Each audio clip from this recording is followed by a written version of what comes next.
Уважаемые братья, вот настала третья часть месяц Рамадан. Наш любимый пророк, алейхиссалату вассалам, особо сильный труд вкладывал в месяц Рамазан, сильнее, чем обычные месяцы, обычные дни. И он этим был для нас примером. И особенно последние 10 ночей месяц Рамадан. Вот сегодня, иншаллах, начинается последние 10 ночей Рамадана, который ожидается в них ночь Лайлатул Кадр. Это Кадр Гече. Мы не знаем, это может быть сегодня ночью, завтра. Так нам сообщил пророк, алейхиссалату вассалам, что она находится в один день или в один ночей в Рамадана. Но он отметил, особенно еще нам облегчил и сказал: последние 10 ночей ищите его. Когда он видит, что мы слабые, он еще облегчил, чтобы мы эту ночь не пропустили. Ищите его в этих числах: 21, 23, 25, 27 ночь и 29 ночь. Но это может быть и 22 ночь. Он рассказал последние 10 ночей. Поэтому, дорогие братья, сам пророк, алейхиссалату вассалам, вот последние 10 ночей, он даже женам не приближался, говорит. Халал своим женам. То есть, вот этот шахват, думать о мирском, чтобы не отвлекал, он даже халал своих жен оставлял, говорит, эти 10 ночей. Как будут те люди, которые харам идут, харам вещи делают. Утром оставляли халал, когда ураза держали мусульмане, и вечером тоже халал оставляли, когда им и то халал. Ночь, Кадр Гече ночь, 1 час равняется на 8 лет, говорит. Потому что Аллах сказал, это ночь, как будто 1000 месяцев. 1 ночь – это 1000 месяцев. Если 1000 месяцев распределить его на часы, каждый час, вот, взять вот ночь, начинается, масалан, с магриба до утреннего намаза, каждый час будет примерно 8 лет. А каждая минута это будет как будто 50 дней. Вот так Аллах нас побуждает. Я удивляюсь, некоторые проповедники говорят, вот имамы выступают: ну, куда вы пропадаете после Рамадана, где вы уходите? Раз после Рамазана не приходите, зачем сейчас вы так стараетесь? Это неправильная логика. Конечно, в месяц Рамазан особый вклад вкладывали сахаби, имамы. Аллах сам этим призывает, и Он увеличил много награды.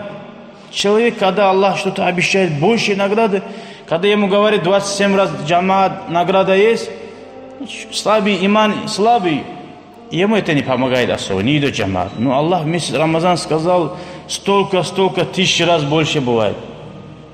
Он поэтому человек уже по-другому старается. Зачем их отталкивать? Раз другие дни не приходишь, зачем сейчас приходишь? Мы же не говорим, кто джума приходит. Зачем вы джума приходите, раз джамаат не приходит? Это неправильная логика. Джума это больше, чем обычные дни. Понимаете, что я говорю? Поэтому людей Аллах к этому призывал, и пророк призывал, и показывал, как надо особенно стремиться эти дни, эти ночи. Человек слабый, он всегда не может усердствовать, как в месяц Рамазан, Таравих, у нас всегда же не получается. Логика нам это самим, зачем себя обманывать? У нас всегда так не получается. И месяц Рамазан у многих не получается, некоторых. Человек все оставляет, он посвящает этот месяц для Корана. Сахабы, про них тоже, когда рассказывают нам, они посвящали этот месяц для Корана. Они оставляли, даже говорит, дават, где-то все оставляли чисто для чтения Корана. Если они всю жизнь вот так посвящали бы для Корана, а до нас дават не дошло бы. Они знали это месяц Корана, поэтому они здесь усердствовали для Корана. Конечно, дорогие братья, ибадат, она не ограничена только на Коране или на что-то. Не только где под столбами мечети там или на угле вот сидишь, читаешь Коран. Нет. Ибадат — это все улыбка для мусульман. Получать удовольствие родителей. Если отец, мать недоволен от того, что ты в мечети сидишь и «О Аллах» просишь, Аллах не смотрит. Как Аллах сказал: «Рила Аллах фи рила аль-валидайн». Довольство Аллаха, довольство родителей. Если мать, отец недоволен тобой, иди попроси у них прощения, чтобы они были довольны. Потом иди в мечеть. Аллах нам показывает вот эти дорогу, как надо постепенно идти. Оставляя повеление Аллаха и вот так взять одну сторону и взять четкие руки и получать удовольствие Аллаха не получается. Улыбка мусульману брату надо. Недавно зашел в один мечеть и сел, я про одного человека спросил, бородатый такой, машаллах. Видишь на него, посмотришь, очень такой покорный раб Аллаха. И джамаат тоже проходит. Машаллах, я говорю, человек такой соблюдающий, наверное, спрашиваю. Это, оказывается, его сосед был. Он говорит: да, соблюдающий на вид, говорит. Я ему одно время, он попросил, говорит, мне вот здесь вот стрижку делать. Сосед его. Я ему стрижку сделал, говорит, чуть вот здесь бороду вот здесь неправильно взял, говорит, несколько вот, чуть-чуть, неправильно. Из-за этого он со мной месяц не разговаривал, говорит, обиделся, говорит.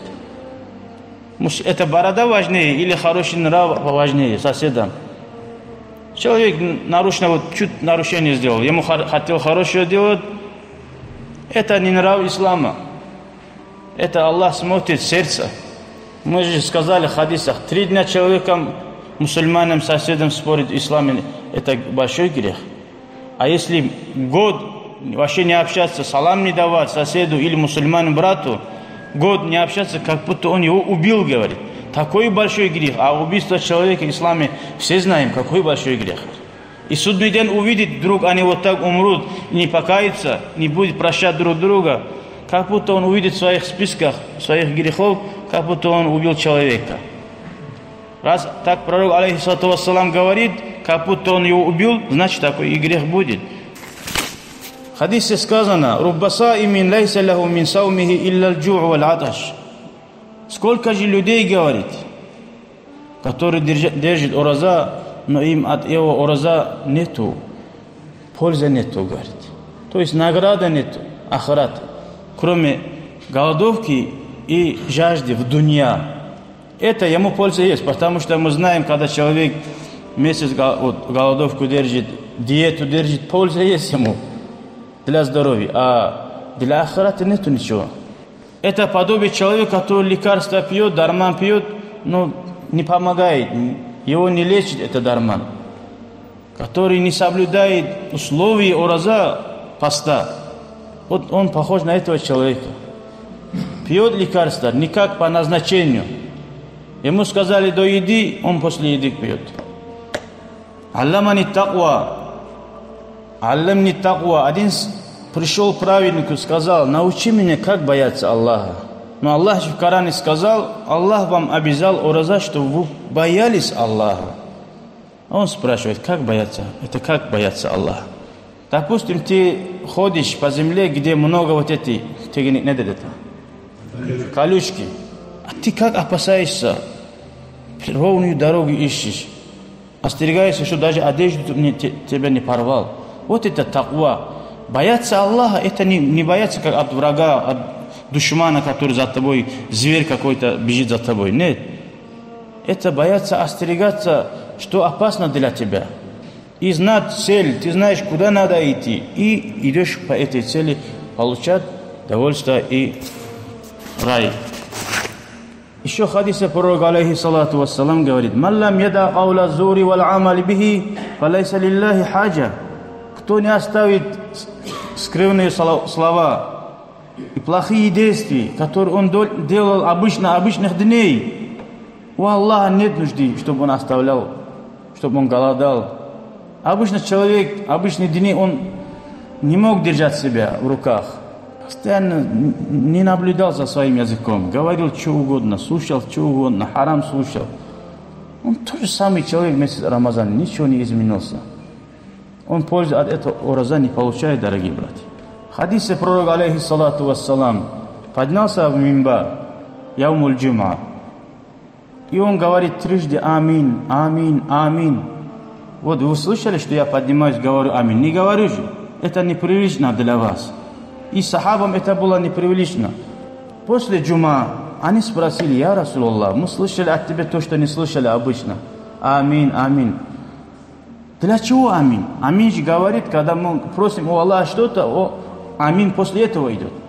А здесь никто дуа не делает, а пророк говорит амин, амин. Если так буду кричать, вы тоже будете удивляться. Они спросили, он сказал: это время я когда поднимался на ступеньки вот этого мимбара, ко мне на первую степень поднялся, пришел Джабраиль, алейхиссалам, но вы его не видите.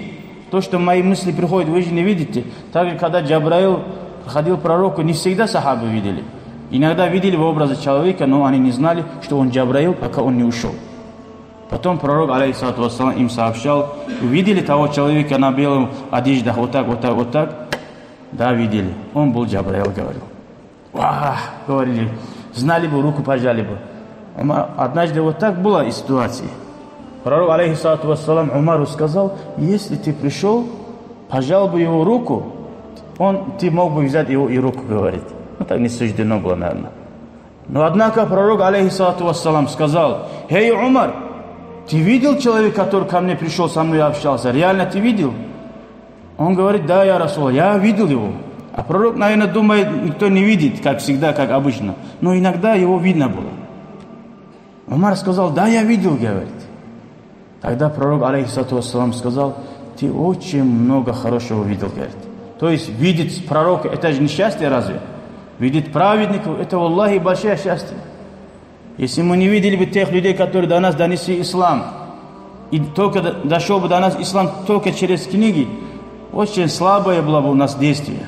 Но мы видели, алхамдулилля, до нас алимов и наши отцы видели, как они пожертвовали ради ислама, как они держались ислама в месяц Рамазана и остальные дни. Это очень большой благодать есть в этом. Есть еще один момент. Умар асхаб видел это, Джабраила, алейхиссалам. Значит, в Умара асхабе тоже есть такой хал, который нет у всех. Все люди не видят это. Также праведный человек, он может видеть то, что не видят другие, приближенные рабы Аллаха. Если Аллах дал такую силу шайтанам, дьяволам, мы их не видим, они нас видят. Вы не удивляйтесь, если какой-то праведный человек скажет то, что в вашем сердце. Или что-то вы сделали где-то, он скажет: вот это вы сделали. Это Аллаху нету ничего трудного своим приближенным рабам. Сейчас приходим к теме. Пророк, алейхиссалату вассалам, сказал амин.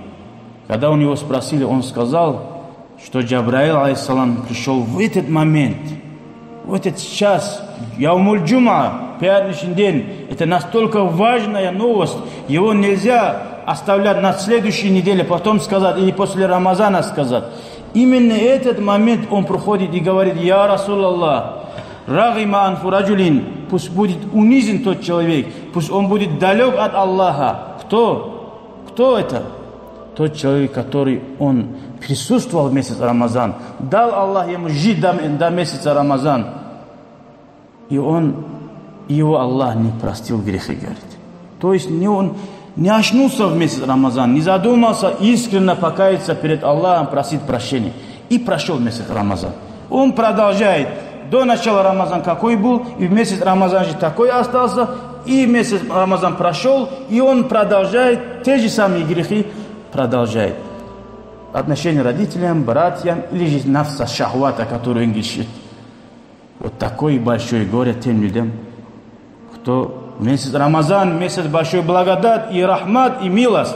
Но однако для тех людей, которые не уважают месяц Рамазан, должным образом для них это месяц наказания, месяц гнева Аллаха. Поймите, братья, всегда и наоборот тоже бывает.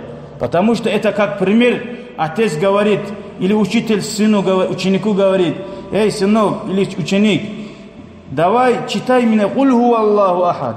Вот завтра учи, давай читай, я тебе там машину подарю. он это тоже не хочет делать. Вот так же Аллаху Та'ала нам очень мало просит, будь чуть, держите себя в руках месяц Рамазан, вот пока не пройдет, искренне покайтесь, дальше после Рамазана что будет, то будет, это на все воля Аллаха, никто не защищен от грехов. Просто намерение делайте, чтобы, иншаллах, будем стараться. Вот это нужно. А всю жизнь, как месяц Рамазан у нас не получается. Вот Аллах говорит, вот это делай, я тебя прощаю. Как тот отец. Разве отец не будет другой? Эй, ну пошел отсюда. Ты кулху Аллаху ахад не хочешь из-за меня учить. Инна атайна калкаусар. Одна строчку не хочешь учить. Вот Аллах нам это говорит. Месяц Рамазан, чуть-чуть сабр делай. Я тебе такие награды дам. Когда мы не можем сохранять свои амалы, хорошие амалы, в течение месяца, в течение сутки, каждый утром есть малайки твои, то, что совершил хорошие деяния, вечером Аллаху отправляет. Малайки туда наверх поднимает. Каждый день. Утром и вечером. А мы, слабые рабы, с утра до вечера то, что вот заработали, не можем держать в карманах.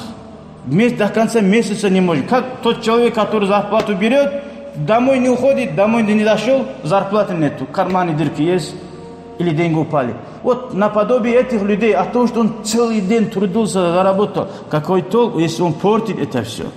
Следующий пятницу ночь, это будет 27-й ночь месяц Рамазан. Иншаллах. Может, субботу ночью будет или четверг ночь будет, это иншаллах уточните. Чтобы особо сильным труд вкладывали в эту ночь.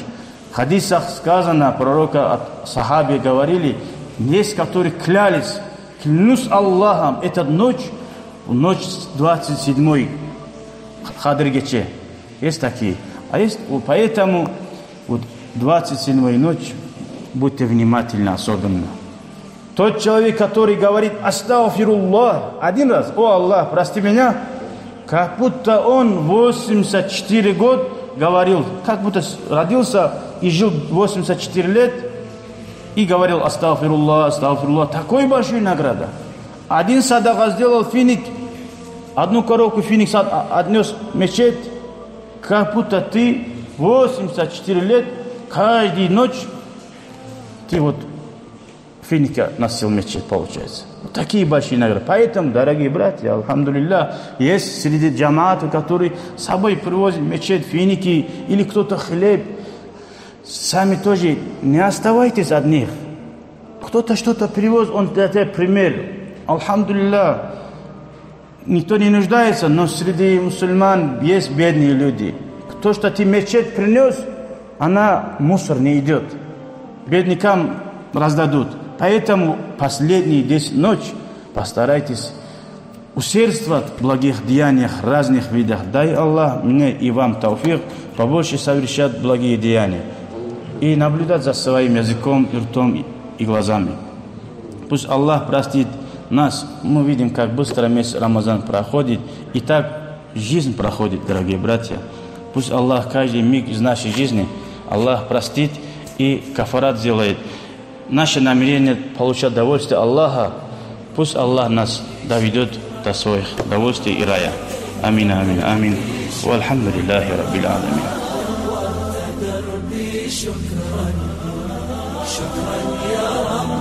شكرا يا ربي شكرا هديت قلبي شكرا نورت دربي شكرا شكرا يا